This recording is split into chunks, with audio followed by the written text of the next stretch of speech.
Merhaba, bugün Rusya Federasyonu ile Kanada ülkelerini bir senaryo şeklinde savaştırarak destekçi ülkelerin de bulunacağı bir ortamda kimin kazanacağını belirleyeceğiz. İlk olarak Kuzey Kutbu'ndaki enerji rezervleri ve deniz ulaşım yolları üzerindeki hak iddiaları Kanada ile Rusya arasında giderek tırmanan bir diplomatik krize yol açmıştı. Derken bu yolları korumak için Rusya, Kuzey Filosu'na ait Admiral Gorskov fırkateynini 3 nükleer denizaltıyla birlikte Kanada'nın Arktik bölgesine yaklaştırdı. Kanada ise NATO desteğiyle Halifax fırkateyni öncülüğünde bir deniz görev gücünü sevk etti. Derken bunlar burada karşı karşıya gelmesiyle birlikte dünyayı büyük bir savaş çıkacağı korkusu sarmaya başladı. Bu arada Kanada, Amerika Birleşik Devletleri'ne resmi bir açık mektup gönderdi ve dedi ki, Sayın ABD yönetimi, Rusya ile tam teşekküllü olarak savaşabilmemiz için Alaska topraklarını kullanmam gerekiyor. İzin vermenizi rica ediyoruz, dedi. Buna karşılık Amerikan yönetimi ise izin veriyoruz. Alaska'yı savaş alanına çevirebilirsiniz, dedi. Ardından Kanada savaş uçaklarını buraya gönderdi ve daha sonra Alaska üzerinden kaldırarak Rus kıyılarını bombalamaya başladı. Fakat buna sinirlenen Rusya aynı şekilde uçaklarını kaldırınca Bering Denizi üzerinde bir hava savaşı patlak verdi. Kanada'ya ait 2 F-35 Lightning uçağıyla 2 Rus Su-35'ler burada it dalaşına girdi. Aradan belli bir zaman geçtikten sonra Kanada'nın 2 uçağı da Rusya tarafından vuruldu. Pilotlardan biri Alaska'ya paraşüt ile atlayarak kurtulmayı başardı. Fakat diğeri Bering Denizi'nin soğuk sularına düştü ve bedeni 4000 metre derinlikteki suyun dibine kadar battı. Çatışmaların başlamasıyla birlikte Rusya, Kanada'nın enerji altyapılarına yönelik geniş çaplı siber saldırılar düzenledi. Bu yüzden nüfusun büyük çoğunluğunun yaşadığı Ontario ve Quebec eyaletinde elektrik kesintileri yaşandı. Kanada buna misilleme olarak Amerika'nın siber desteğiyle Rus finans sistemlerine zarar veren bir siber saldırı başlattı. Bunun sonucunda Rus bankalarında geçici hizmet verememe durumları yaşandı. Bu arada çok geçmeyecekti ki ekonomik ambargolar başlatıldı. Savaşın ilk haftasında Kanada, ABD, İngiltere ve Japonya Rusya'ya karşı her alanda ekonomik yaptırımlar ilan etti. Rusya ise misilleme olarak Kanada'ya ve müttefiklerine buğday, doğalgaz ve petrol gibi alanlarda ambargo koydu. Bu hamle özellikle Çin'in tarafsız kalmasını zorlaştırdı ve o da savaşa katılmadan Rusya'ya destek verecekti. Bu arada Rus çıkartma gemileri Kanada'nın adalarının bulunduğu özel sulara giriş yaptı ve Rusya Spetsnaz Özel Kuvvetleri adındaki birliklerini Cornwallis adasına indirdi. Gece yarısı yapılan saldırıda 38 Kanada askeri öldü, 20'si ise esir alındı. Böylece ada Rus kontrolüne geçmiş oldu. Bu olay Kanada'da büyük bir şok yarattı. Ardından Kanada acil ulusal güvenlik toplantısı yaptı ve NATO'nun 5. maddesinin devreye alınmasını gündeme getirdi. Ancak Fransa ve Almanya doğrudan askeri müdahaleye karşı çıktı. Bu sırada Rusya'nın Vladivostok üssünden yola çıkan 2 nükleer denizaltı daha Pasifik'teki Kanada'nın British Columbia kıyılarına yaklaştı. ABD ise Kanada'nın doğrudan saldırıya uğraması üzerine Alaska'dan konuşlandırdığı 2 savaş gemisini Bering Boğazı'na gönderdi. Aynı zamanda 15 adet B-2 Spirit bombardıman uçağı Kanada hava sahasına iniş yaparak ortak savunma gücü oluşturuldu. Rusya, Kamçatka'dan birkaç hızlı hipersonik füzelerle Alaska ile Kanada'da bulunan NATO radar üslerine saldırı düzenledi ve böylece kısa süreliğine Kanada ve Amerika'yı kör etmiş oldu. Savaşın 1. ayında Kanada, işgal edilen Cornwallis adasına askeri saldırı düzenledi. Fakat Rusya buna hazırlıklıydı ve bir süre devam edecek olan çatışmalardan sonra Ruslar adayı vermeye hiç yanaşmıyordu ve Kanada'nın bu saldırısını püskürttü. Ardından Kanada 2. dalga saldırıya hazırlanacaklarını duyurdu. Fakat Rus güçleri yalnızca bu ada ile sınırlı kalmayacaklardı ve Kuzey Kutbu'ndaki büyük buz adalarına da askeri çıkartma gerçekleştirip Yuroka hava üssü gibi önemli bir yeri ele geçirdi. Bu üs iklim ve uydu gözlem açısından kritik öneme sahipti. Aynı zamanda Kanada'nın savunma koordinasyon ağında bir açık yaratılmış oldu. Rusya böylece adadaki asker boşluğundan faydalanarak Ellesmere adası gibi büyük bir araziyi ele geçirip hakimiyeti altına aldı. Bu sırada Kanada ülkesi de ABD'nin verdiği B-2 Spirit bombardıman uçaklarını kaldırarak hem Cornwallis hem de Ellesmere adalarını hava bombardımanına tutmaya başladı. Fakat Ruslar hemen bu iki yere de gizli yeraltı sığınakları inşa etti ve askeri ordusunu hava saldırılarından koruyordu. Rusya ve Kanada'nın savaş ekonomisine geçmesiyle birlikte küresel ticaret ağır darbeler aldı. Özellikle Kanada'nın nikel, uranyum ve tarım ihracatının durması Avrupa ve Japonya'da panik yarattı. Rusya'nın ise petrol ve gaz sevkiyatlarını Asya'ya yönlendirmesi Hindistan'ın tarafsızlığını korumasını sağladı. Ancak Hindistan Kanada lehine barış çağrısı yaptı. Bu arada Norveç, Kanada'yı korumak için savaş bölgesine denizaltı göndereceğini açıklaması üzerine Ruslar harekete geçti. Derken Norveç denizaltıyı yola çıkarır çıkarmaz Rusya hemen vurdu. Böylece 52 mürettebat hayatını kaybetti. Savaş artık yalnızca Arktik değil, tüm kuzey yarımküreyi etkileyen bir çatışmaya dönüşmüştü. Rusya ise Murmansk bölgesinde kıtalar arası balistik füze testleri yapmaya başladı. Savaşın ikinci ayında Kanada ve Rusya arasındaki savaş uçaklarının çatışması yalnızca Kuzey Kutbu ile sınırlı kalmadı. Uçaklar artık Arktik'te, Pasifik'te karşı karşıya geliyordu. NATO, Grönland'den Newfoundland kıyılarına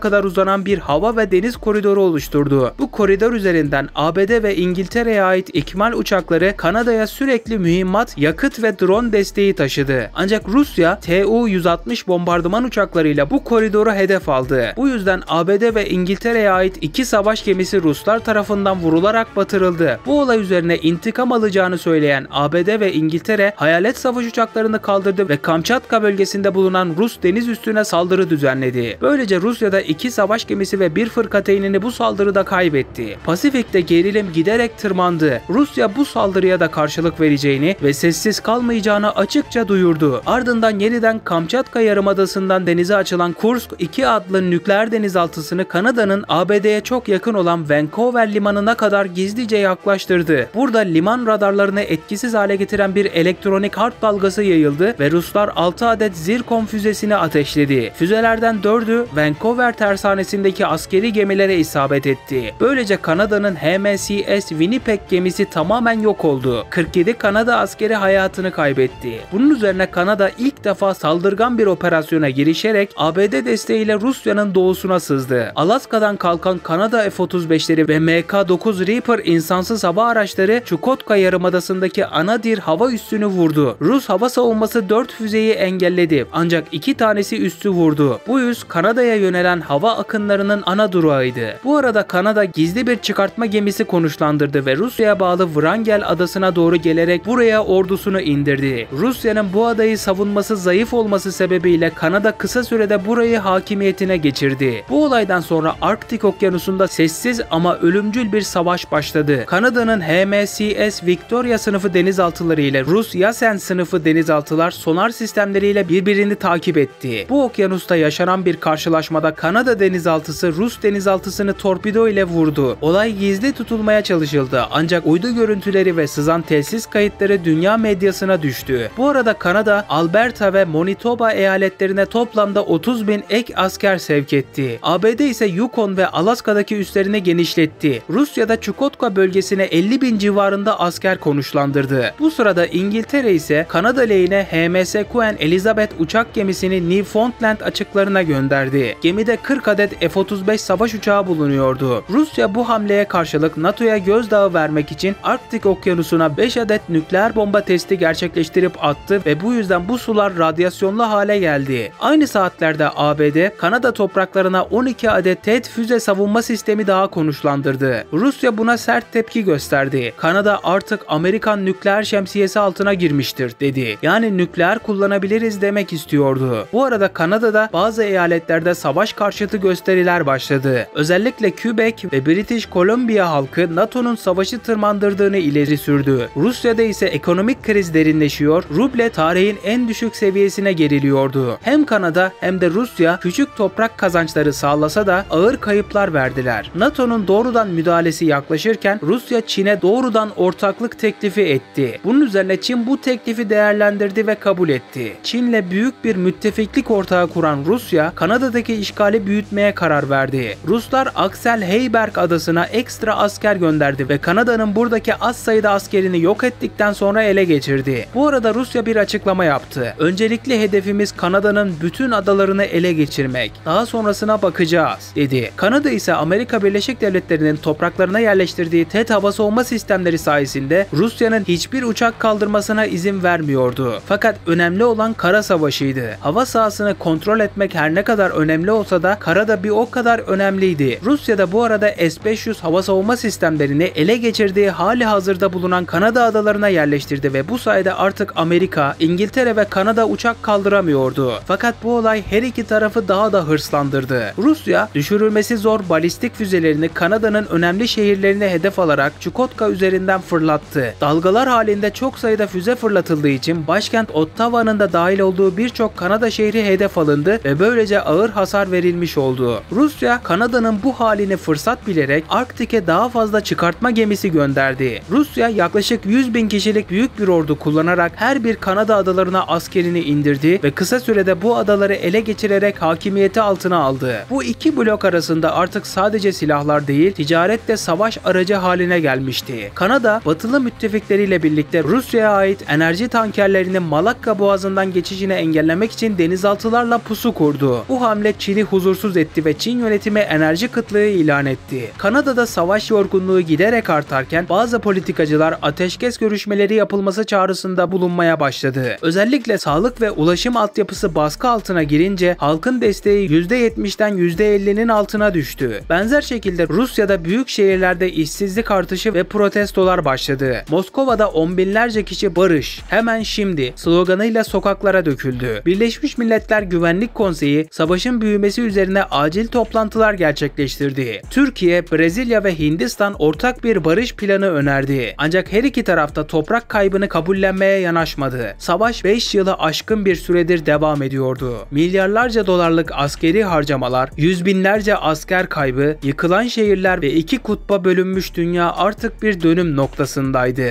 Arktik Okyanusu'nda başlayan bölgesel rekabet tam ölçekli küresel bir krize dönüşmüştü. Ancak her iki ülkenin de dayanma gücü sınırına dayanmıştı. Rusya savaşa son noktayı koyacak bir hamle yapmaya karar verdi ve kendi toprakları üzerinden uzun menzilli balistik füze ateşleyerek kritik şehir Ottawa'yı bir kez daha vurdu. Bu olay üzerine Kanada ülkesi yenilgiyi kabullendi ve zararın neresinden dönerse kârdır diyerek Rusya ile barış görüşmeleri yapıp yeni sınır anlaşması bu şekilde oldu. Savaşın bedeline bakarsak ölü sayısı her iki taraftan da yaklaşık 200.000 kişi, yaralı 500.000'in üzerinde, harcama ise 1.2 trilyon doların üzerinde. Düşen uçak sayısı 144, batırılan gemi 38, savaş nedeniyle göç eden sivil sayısı 1,5 milyon, yıkılan askeri altyapı sayısı ise 400'ün üzerindeydi. Bu savaş ne zafer ne de mağlubiyet getirdi. Arktik Okyanusu'nun buzulları artık sadece doğa için değil, ülkelerin üssü haline geldi ve insanlık 3. Dünya Savaşı'na bu kadar yaklaştığı bir dönemde diplomasinin hala işe yaradığını hatırladı. İzlediğiniz için teşekkürler. Daha fazla senaryo videoları için kanalımıza abone olmayı unutmayın.